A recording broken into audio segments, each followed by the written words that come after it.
Hello and welcome to Sunday Politics, live on Channels Television. I'm Kayode Okikulu, sitting in for Seun Okinbaloye here at Channels Global Headquarters in Lagos, Nigeria.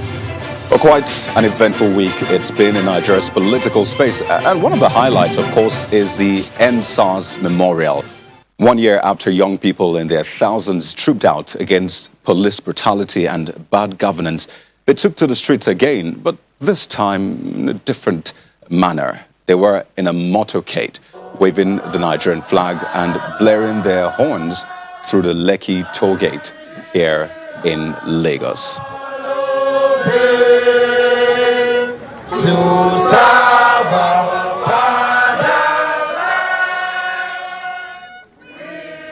So those are sights and sounds from the original End SARS protest. Also, we continue our countdown to the Anambra governorship election. It's now less than 2 weeks to the highly anticipated poll. Well, the build-up has been intense by all standards, and it's exactly 13 days to the election. The stakes are high. The candidates continue campaigns in a charged atmosphere, both politically and security-wise.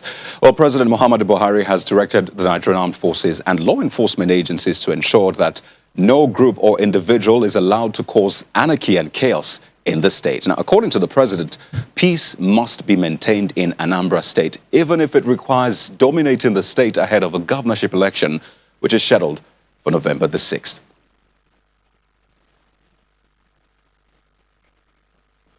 Well, here at Channels Television, we'll continue to bring you the blow-by-blow account of the run-up to that election. But tonight on the program, we are dissecting a very delicate and important matter, one that concerns and should interest at least 101 million citizens of this nation.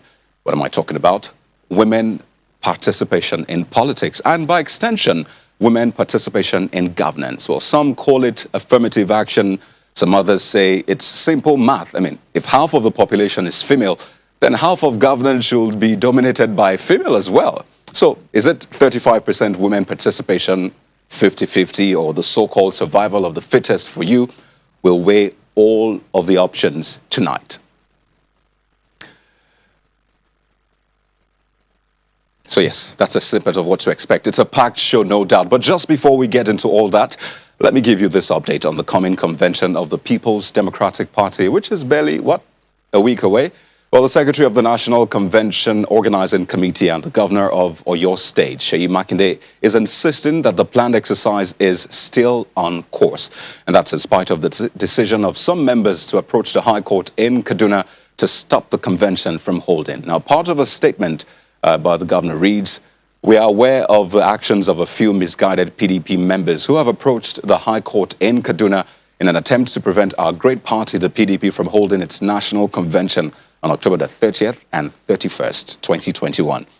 Notwithstanding their right to approach a court of competent jurisdiction to air their grievances, we maintain that the National Executive Committee (NEC) of the PDP has acted in good faith in fixing our convention for October the 30th and 31st. Well, the governor is asking party supporters to keep the faith and not be distracted from the party's goal. But don't forget, the screening committee of the party disqualified 3 aspirants in persons of Mr. Okemo Aro, who was to contest for the office of National Secretary, Dr. Olafeso Eniola, who was to contest for the slot of the National Publicity Secretary, as well as Professor Adewale Oladipo, who was also to contest for the office of a Deputy National Chairman South. So how that will affect the conduct of the Congress and the party's chances in the coming elections, we'll get to see that. So with that out of the way, let's get into the big issue for the day, women participation in politics. And I'm joined on the program this evening by Mrs. Zainab Maina, a former Minister of Women Affairs, who's also a member of the PDP Board of Trustees. But just before you get to see our guests, I would like you to listen to this soundbite. It's a meeting, a group of women in the People's Democratic Party. They had a meeting and they had this to say about women participation, especially in the PDP. Do take a listen and we'll get to meet our guest and get into the issues. The Nigerian women, especially the PDP women, have come out to demand for their right, to insist that fairness, justice, and equity must prevail in the PDP. When it comes to election, we all know in Nigeria that women, in fact, were the backbone of winning election. Any candidate that is contesting election, if the women are not behind him, he can't win the election. We all know that. But when it comes to sharing party offices, that's where we have challenges. And I don't understand why, whenever the PDP is in government, that is when you have the presidency, the president normally actualizes the 35%. President Obasanjo made so many women ministers, appointed them as ambassadors, appointed them as directors of federal agencies. President Jonathan did the same. In fact, President Jonathan had more than 14 women ministers in his cabinet. But when it comes to the party structure, that's where the problem is. And the women are saying that enough is enough. We want our rights. We are now saying that as we contribute to the growth of this party, the men are contributing, the women are contributing. Therefore, since we have it entrenched in our constitution that we must have 35%, we are pleading with our leaders. We are begging our leaders, let them be fair to us. Let them be just to us, because we are contributing our quota to the growth and development of this party and growth and development of our country. So let's speak with our guest who joins us live from our Abuja studio, Mrs. Zainab Maina, former Minister of Women Affairs and member of the PDP Board of Trustees. Great to have you on the program, madam. Now, well, the women have stated their case, and I believe that you're on the same page on this one. I know that you've held prominent positions both within the PDP and outside the PDP. You have championed causes for women. But let's backtrack a little bit before we get into intricacies of the PDP. Why is it important to have women first in party leadership positions and by extension in governance? Well, first and foremost, I want us to know that there is no country in the world that develops without the contribution of its women folk. Women are very resourceful, very educated, and whatever they choose to do in which area, they always go out of their way to give the best. In politics, mostly women are the ones that go out to canvass for votes more than their men folk. So, and also when it comes to, even in whichever area, women are the ones that bring up children at home. They are the ones that train their children. And when it comes to policy making, if women are not given the chance, it means most of the policies will not favor women. So we are feeling, even not only in politics, in whatever we do, women contribute and do their best. Coming to politics, like I said, they are the ones that go out to canvass for votes, and they do it on the day of election or voting. Women come out in their great number with their children, youths, to go out and contest election. And cast their votes. After winning election, when it comes to, despite their hard work, when it comes to appointment into policy-making position or even at party level, women are always sidelined.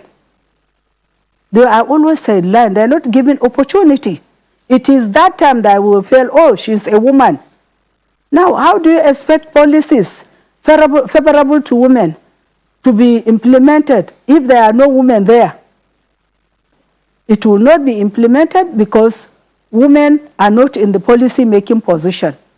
When it comes to party executive, women are not given opportunity. For example, there's only one position that we put our eye on, the deputy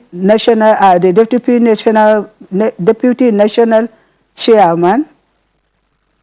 Only one woman. There are two deputy national chair.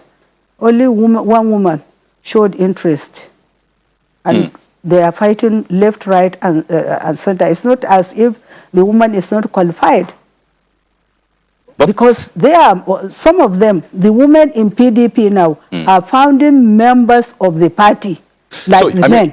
You have are reeled founding out mothers of the party. So you have reeled out the CV, as it were, of women, how important their role is, not just in the homes, but in governance as well, what they bring to the table. You have been in the PDP for long. You know how this works. And one wonders, just what are the reasons? Why is it so hard to ensure the affirmative action? We'll still get into that section in your constitution. That's the party constitution. In fact, let me just read that out. In chapter 1, Section 6, sub 7 of the PDP's constitution, it says, in nomination for party offices, at least 35% shall be allocated to women. So this is clearly written in your party's constitution. Right. So why is it hard for that to be translated into real life? Well, because the men do not allow it to happen. They always find a way of scheming the women out. And it's not as if the women are not capable. Women are really capable. All of us are in this same party together. Some of us even contributed more than men. But when it comes to appointment or policy at the party level, if a woman comes out to show interest, the men will say, oh, she's a woman. Oh, she cannot hold this position because she is a woman. She can't do it. But for goodness sake, we've been going to the same school. We have the same brain with these men. And sometimes when you even go to school, you find that women are even more brilliant than some of them. But when it comes to policy making or even appointment is even better. Like, you know, when it comes to appointing women as ministers or head of parastatals, some of our former presidents, they have showed, led by example. During the time of Obasanjo, he had so many women as ministers, and he had so many women as heads of parastatals. During the time of His Excellency President Goodluck Jonathan, had many women in his cabinet, and many women that are very, very brilliant, that are even now working at the United Nations level because he got the best. And they were the best, and they are still the best, even at the international level he had. But when it comes to that, I cannot see any reason why when it comes to party positions, like say National Working Committee or even at state, you only have lone voice. That lone voice is only a woman leader. Well, amongst, what can she do among 23 men? So don't you think that is? So don't you think that? Don't you think that itself? I mean, having a position of women leader. I mean, you don't have a position of men leader, for example. So don't you think that alone itself relegates the women in some sense when it comes to aspiring for party leadership? That is why we are agitating that if really 35% affirmative action is implemented, we have to have more than 1 or 2 women. We must have more than 1 or 2 women in the National Working Committee. So every position, a woman can be a secretary, a woman can be an auditor, because you have women professionals. If we are saying, okay, she has to be a professional, we have many women accountants. We have many women lawyers who can become legal advisors. And we have many experienced women, matured women, who can even become chairman of the party. Incidentally, but we have not even gone to that level. Incidentally, a woman is vying for the position of the national auditor of the party. But first, of the national auditor, I mean, there are 5 women essentially that are vying for offices. But we'll get into that one. But first, in view of the fact that this is enshrined in the PDP constitution to have 35%, do you agree then that your party has been sort of breaking its own law by not allowing that to come to fruition? I agree. That is why we are agitating. That is why this time around we said it's unacceptable. It's totally unacceptable. We are going to be there, and we'll make sure that we go to elections, and then we win the elections. So and looking at by any chance, you can land on that, please. Go ahead. You can land on that. Pardon me. If by any chance somebody tries to stop us, we will not accept it. This time around, we are going to thrash it out. We have been very, very respectful. We have been very obedient. No woman would disrespect any man because we are partners in progress. We respect each other. It's mutual respect amongst the women, men and women in PDP. There is that mutual respect. But when it comes to, we only have differences when it comes to elections, when a woman comes out to vie for position. So I can't see any reason why we should be following them every time, doing what, cooperating, working for the party's development. But when we show any interest that we want to contest for any election, then we will be relegated at the background. So many reasons will come out. Oh, she's a woman. She's a woman. Is woman not a human being? Are we not mothers? For Big questions you ask we there. are mothers, and we mold the children. Yes. So let me get this mothers. right. So there's we bring the up our children. Right. Some of the women even train their children. They are Right. boys. They are children. Most of our children have gone to school, are very well educated. I mean, women are the first teachers of the children. A man or a woman, his first teacher is his mother. You know, So I wish you would just bring up another- some of these points to the NWC. I mean, telling them, for example, that, I mean, some of you were raised by women, in fact, if not most of you. But let's talk about the two sides to this point. I can bring out this in front of anybody. We have been doing that. We have been doing that. This time around, we are not shying away. We are asking for our right. We are agitating seriously for that 35% affirmative action that is enshrined in the constitution of the party, not only in the constitution of the party, even in the constitution of Nigeria. It is there. It is there. I know it because I know when I was president, LCWS, I know we'll be agitating for the 35%, and in the party level, we have been agitating for the 40%. As a Minister of Women Affairs, Right. we have done that. Let me see if I can put this in. Agitating for it. Right.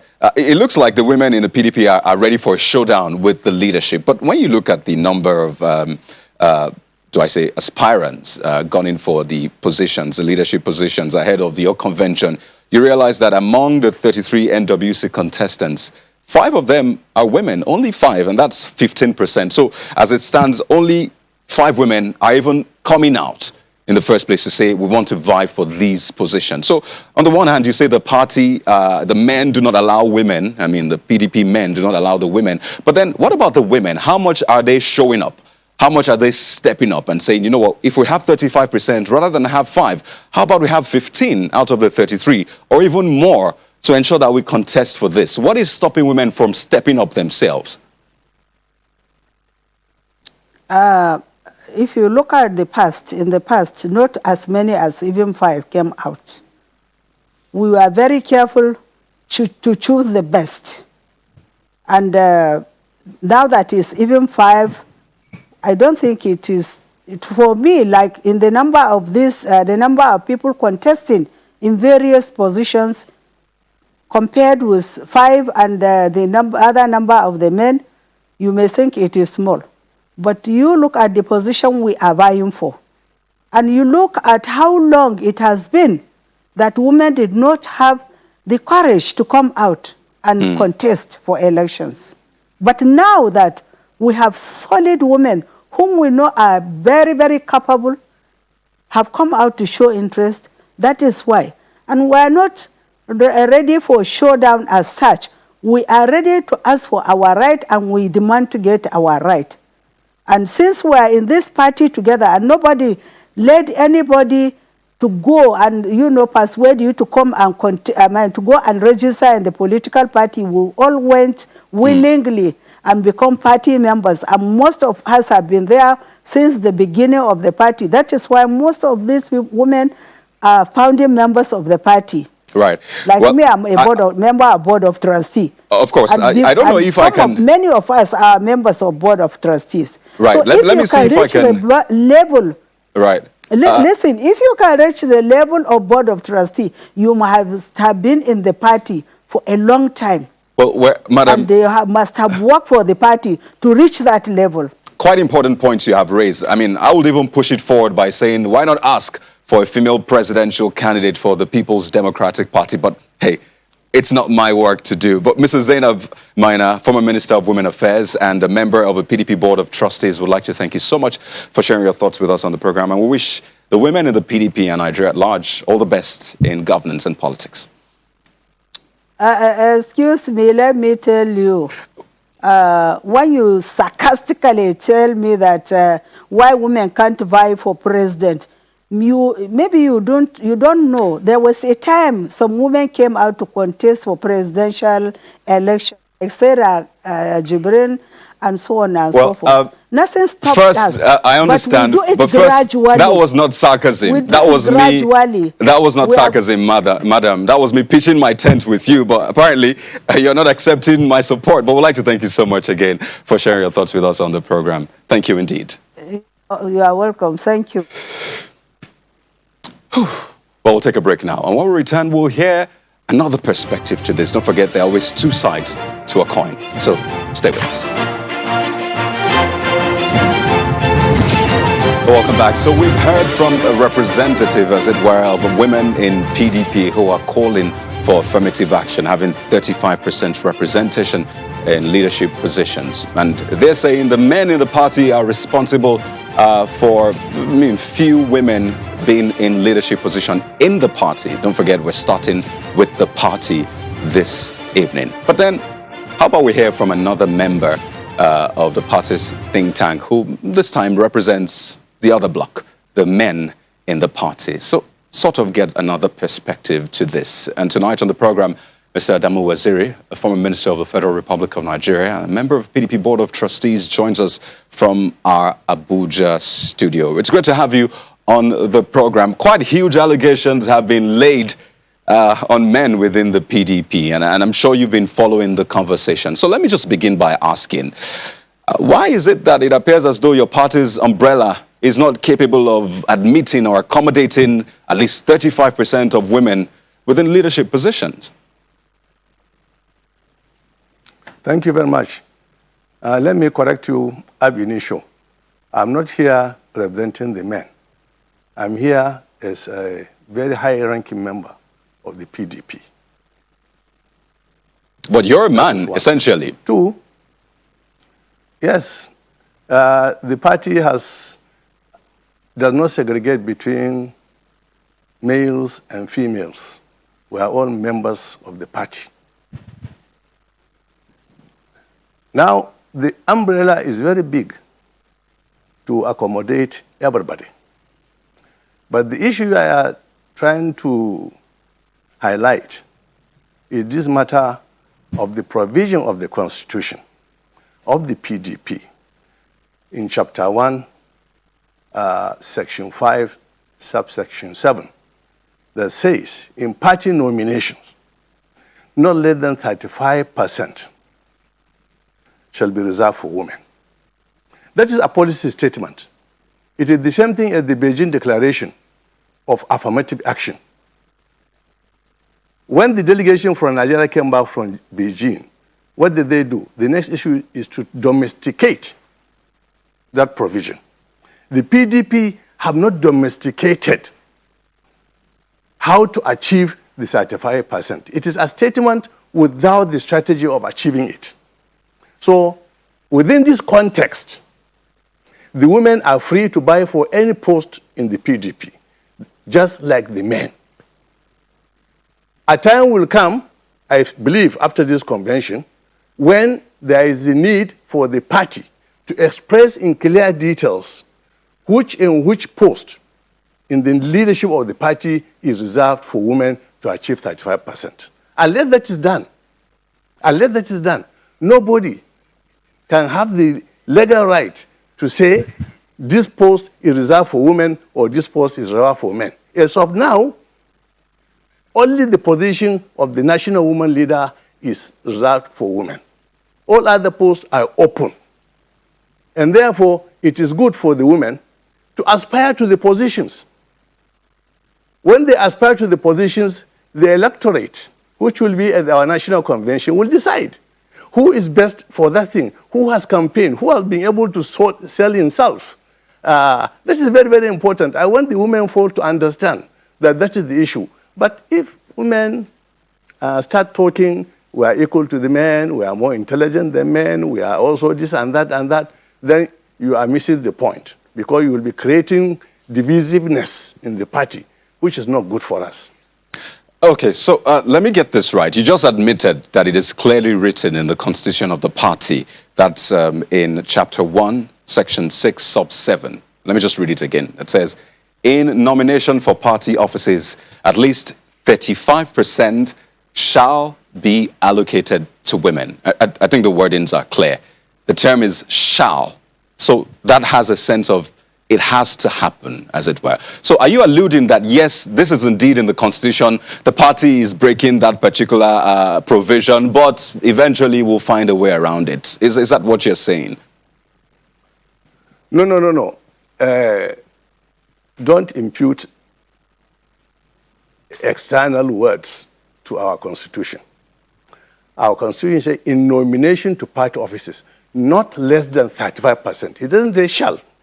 Not less than 35% should be reserved for women. That's what the Constitution says. I'm reading word for word from your Constitution, Mister. I wonder where you're reading from, but I'm reading word from your Constitution. I also have the Constitution in front of me. So please read it. Please read it. In nomination for party offices, not less than 35% shall be reserved for women. Yes, that's what I said. Shall. That's the term. Shall. No, that's the term. No. You are misplacing the shall because you want to achieve a point. But no. You just read out the shall, Mister. No, I don't think this is fair. You just read out shall. Listen to me. Please go ahead. That provision is there in the Constitution. I admit it. Every member of the P admits that provision. What I'm saying that it has not been domesticated. It is a policy statement made in the Constitution. All right? And the party is a democratic organization where people that aspire to leadership under the platform of the party respects the democratic practice of submitting themselves to be voted for into any office. So what is happening now is that there is a need for the leadership of the party before now or after now to try now and look at the positions in the party and reserve them for women. That is very, very important, because in other offices from the ward to the states, reservations have been made for women. But at the national level, that has not been done. So this is something that cannot be cured in this convention.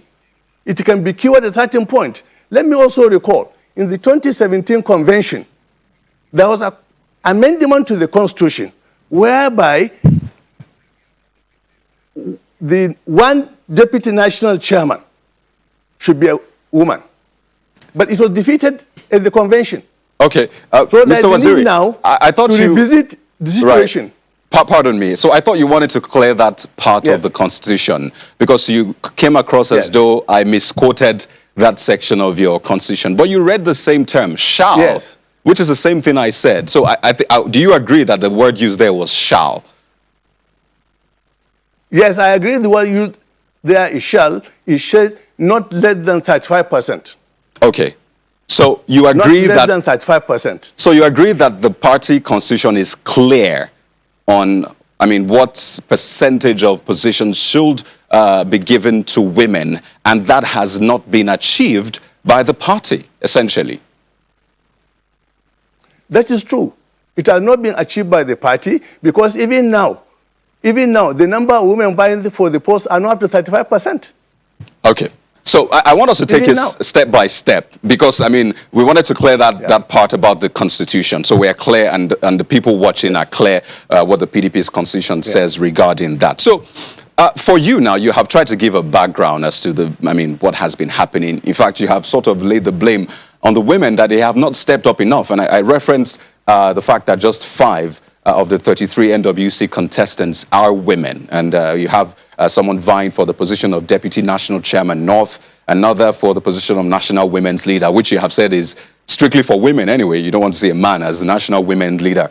another for the deputy women's leader, and then for the position of the national auditor. So those are women vying for positions essentially. But when it comes to the, to the nitty-gritty, for you personally, let's take the position of the Deputy National Chairman North. Would you be supporting the female candidate? No, really no. Why? Why is that? I will see anybody contesting as a contestant, and he needs to appeal for my votes. And if I find him or her worthy of that position, I vote for him or her. That is the truth. But if the provision of the Constitution says there shall be Deputy National Chairman North or Deputy National Chairman South reserved for women, I have no option but to follow that Constitution. I am saying it is very simple to make a policy statement, but there is the need to also clearly state the strategy of implementing that policy statement.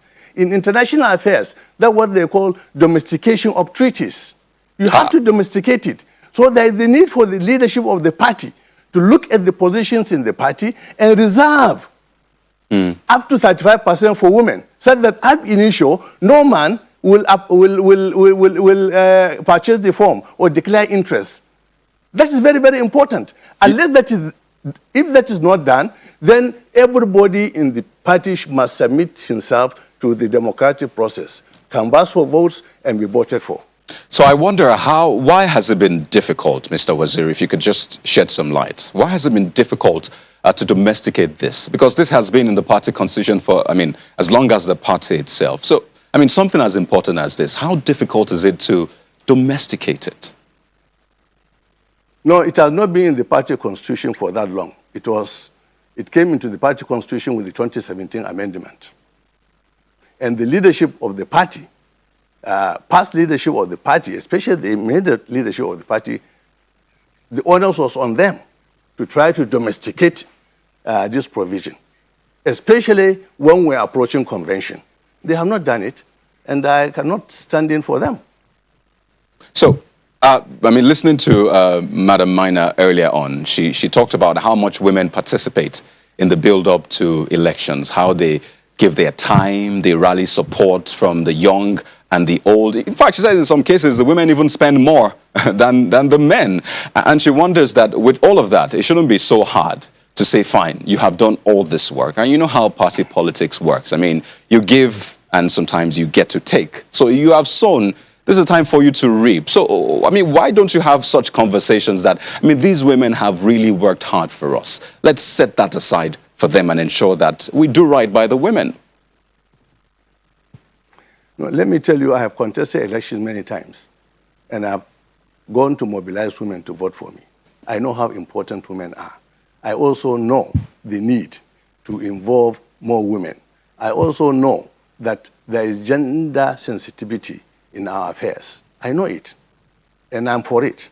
But what I'm saying is that the PDP is a democratic institution that submits itself to the democratic processes. You cannot just come and say this post that is to be contested by all PDP members, irrespective of race, creed, or gender, must be allowed for women. If you do that, you are infringing on the democratic principles as enshrined in the Constitution.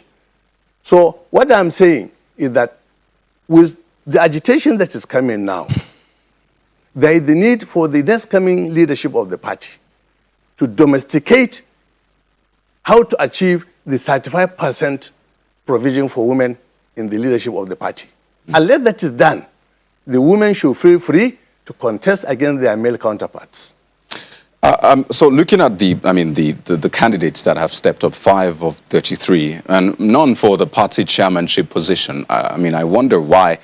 Perhaps you might want to interrogate that within the party. Why there's no woman coming up for the position of a chairmanship position? But how close would you say? First, do you think a woman can handle the affairs as a chairman of a party? Do you think a woman is fit to handle that? Let me just get that out of the way.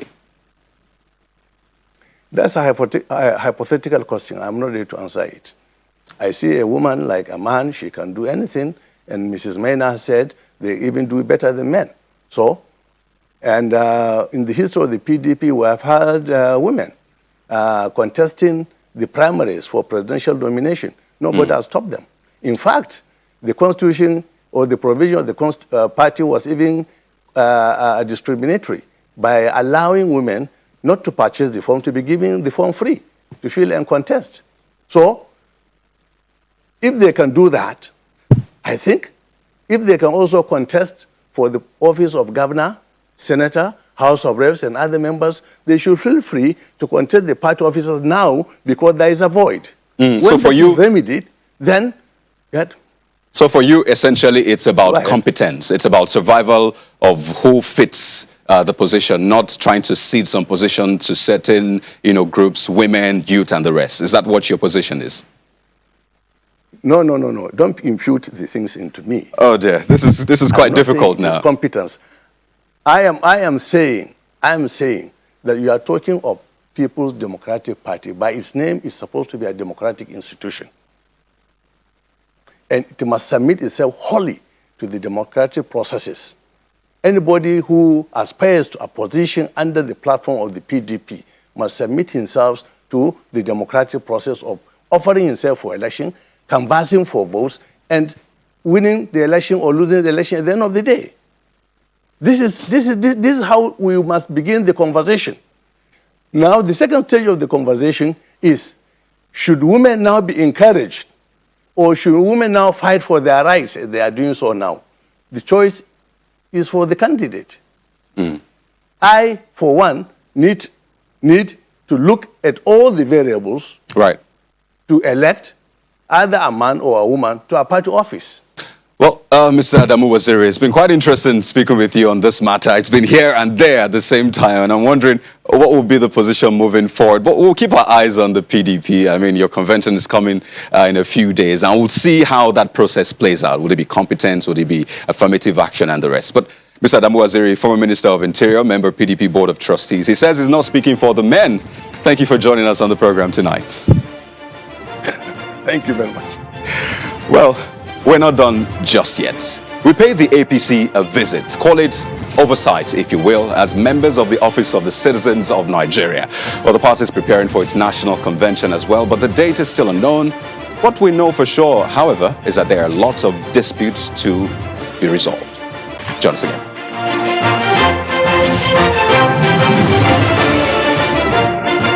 Well, it's the final lap on the program. The ruling All Progressives Congress, APC, may have conducted its state congresses across the country, but over 1 week after the party is still trying to pick up the pieces in some states. You have Lagos, Ogun, Osun, Kano, Kwara, Akwa Ibom, Oyo. And as I speak with you, there are meetings ongoing within the party on the way forward. But then how will the party navigate these so-called land mines? Well, our guest tonight on the program is Mr. Farouk Adamu, who is an APC chieftain. He joins us live from our Abuja studio. It's great to see you again, Mr. Aliyu. Well, before we get into some of those, politicking within your party, I'm not going to spare you in that conversation around affirmative action. So let me ask you squarely, for your party, the APC, how would you rate your performance in that area? Well, extremely well. We're doing very well as far as the women are concerned in the APC. They are taking place all over the place, in governance, in terms of party as well. So we're good, and the women in APC are not complaining. So until when they start complaining, then probably we start talking about that. But for now, we're good. I know you're fully aware of the constitution of the Extraordinary Caretaker Committee and the members on it. How many women are there on that committee? I honestly can't remember how many women are there, but definitely there are representatives of women in the committee. But do you have an idea how many members are in that Extraordinary Caretaker Committee? Well, there are more men, definitely. I don't know how many, but there are more men than women. But that does not mean we are relegating the women to the background. And my older sister that left here spoke about women, how good they are, how better than men they are. Yeah, we concede. But look, women can compete with us. And that, so I think the women folk shouldn't complain. She said it, that they even beat us in school and so on and so forth. So which means let us go and compete with them.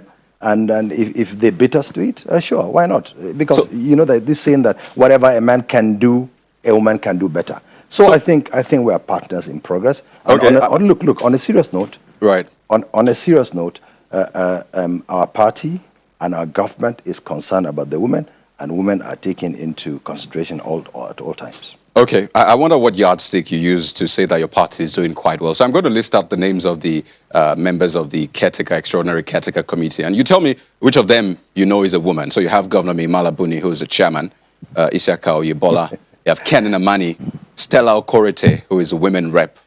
You have Governor Sani Bello, Dr. James Lalu, Senator Abubakar Yusuf, Honorable Akiemi Olaide, David Leon, Abari, Professor Tahir Maman, Ismail Ahmed, and Senator Akpanu Doede. So those are names on the Extraordinary Caretaker Committee. How many of them do you identify as women? One. Just one. So would you still rate your party doing quite well in that area? Yeah, but I told you that the women are not complaining. The women in our party are not complaining. And you know, this is an ad hoc arrangement. It's not any permanent thing. It's not like the real party structure. This is just an ad hoc arrangement that will midwife the real party structure that will come to take place. So 1 out of 13, 1 out of 13 is essentially 14%. Just before we move into the major issue, I just want to clear this out. What is, perhaps your party's view on affirmative action? What percentage? How does it work really within the APC?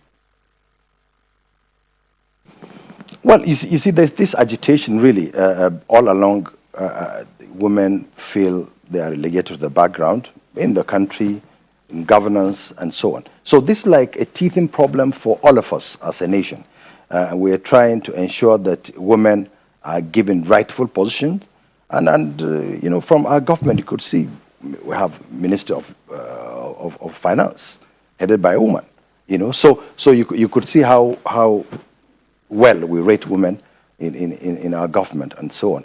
And as I said, it's a teething problem in the country which we collectively, APC, PDP, other parties, you know, are trying to address to ensure that the women folk don't feel left behind in governance and in terms of party activities. Okay, so let's get into the conversation around the state congress, the conflicts we saw and the aftermath. But I'd like you to listen to this. This came out of the Lagos, the Lagos Congress, Lagos, which is essentially the party's stronghold, or one of the party's stronghold in the nation. So I want you to listen to this, and then we'll come into the issues.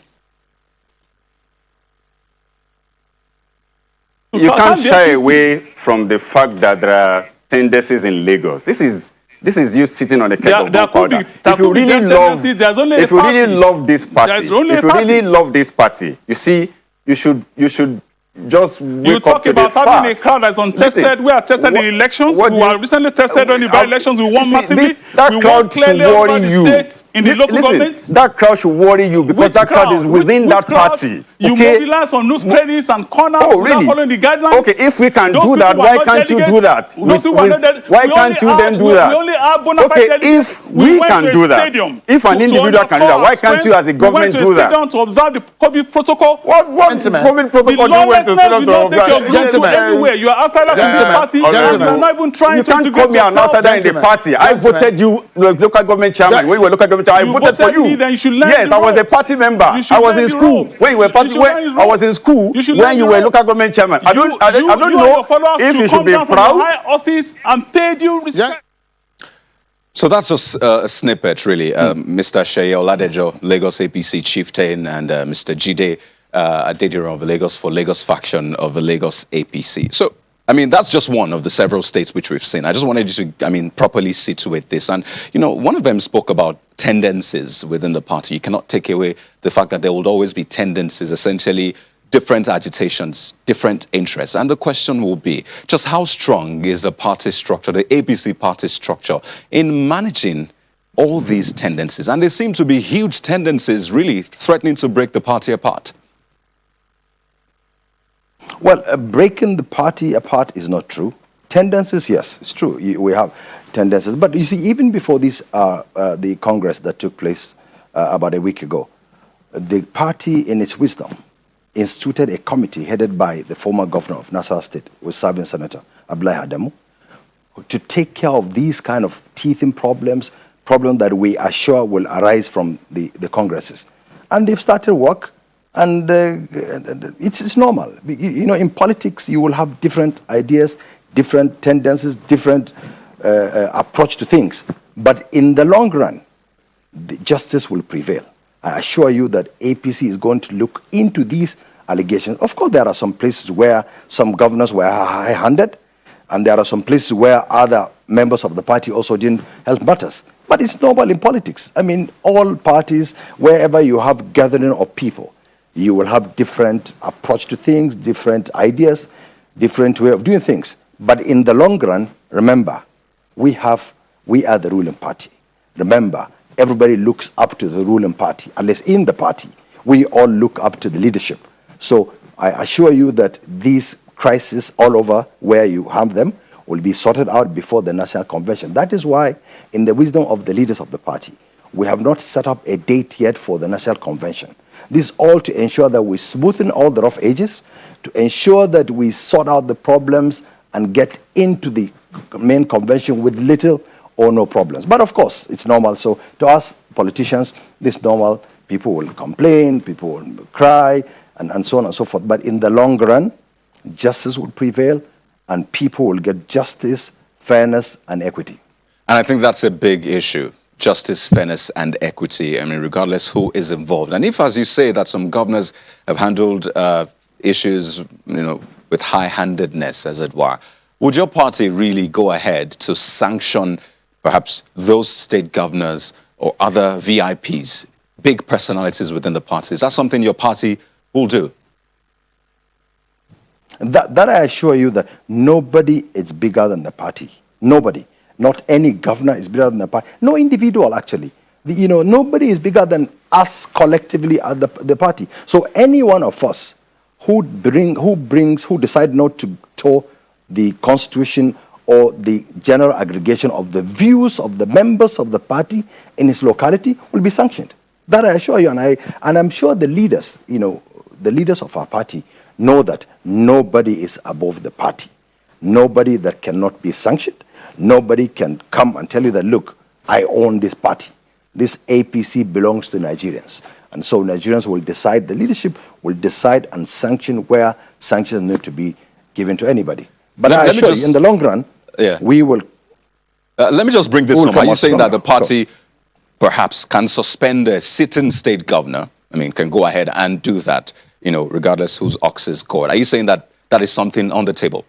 Absolutely. I am confirming to you that any state governor, I'm not saying a governor, anybody, which means anybody who goes against the constitution of the party will be sanctioned, certainly. Before we get to that, that's why I told you, listen to me, listen. That's why I said, look, that's why we're reconciling. There are bound to be differences. There are people who will be together today, and for certain reasons, tomorrow they will not be together. So we are trying to reconcile. And if anybody tells you that everything will be smooth and clear, no. Of course, some will accept, some will not accept. But the generality of the whole situation will come to be settlement and give and take. So whether a governor, a minister, or whoever will be sanctioned appropriately if he goes against the party. Well, this looks like a conversation we'll be having in the coming days, because clearly there are a lot of issues. But I'd like to thank you so much, Mr. Farouk Adamu Aliyu, an APC chieftain, for your time tonight on the program. And it's great to see you again. Thank you. Well, that has been the show for tonight, everyone. It looks like it's going to be a big week, politically speaking. So stay with us as we unwrap the issues for you in the coming days. I'm Kairo Kikilu. Thank you for watching, and have a fantastic night ahead.